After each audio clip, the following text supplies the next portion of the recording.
కొమరభీం ఆసిఫాబాద్ జిల్లా దహెంగా మండలం రాలగూడలో నిరుపేద మహిళ ఆత్మకూరి కళావతి హత్య ఘటనపై శనివారం రోజున కాంగ్రెస్ పార్టీ ఐఎన్టీయూసీ జిల్లా అధ్యక్షుడు అల్లూరి లోకేష్ తీవ్ర ఆగ్రహం వ్యక్తం చేశారు. నిందితుడు వగాడే బడేరాంకు కఠిన శిక్ష విధించాలని డిమాండ్ చేశారు. కళావతి కూలీ పని చేసి కుటుంబాన్ని పోషించేదని, ఈ ఘటనతో ఇద్దరు చిన్నారులు అనాథలయ్యారని తెలిపారు. కుటుంబానికి 20 లక్షల ఆర్థిక సహాయం, పిల్లల చదువుల ఖర్చులు ప్రభుత్వం భరించాలి, 5 ఎకరాల ప్రభుత్వ భూమి కేటాయించాలని కోరారు.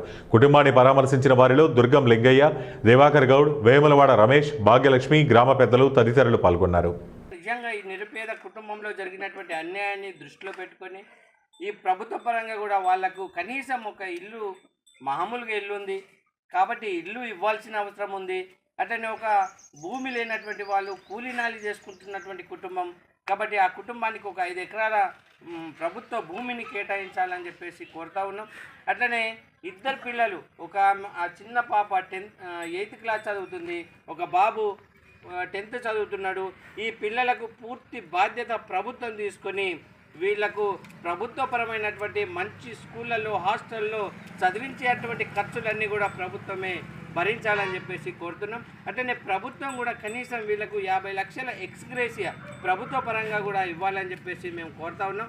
అందుకనే ఈ పేద ప్రజలను ఆదుకున్నప్పుడే ఈరోజు సర్వ సమాజం కూడా నిజాయితీని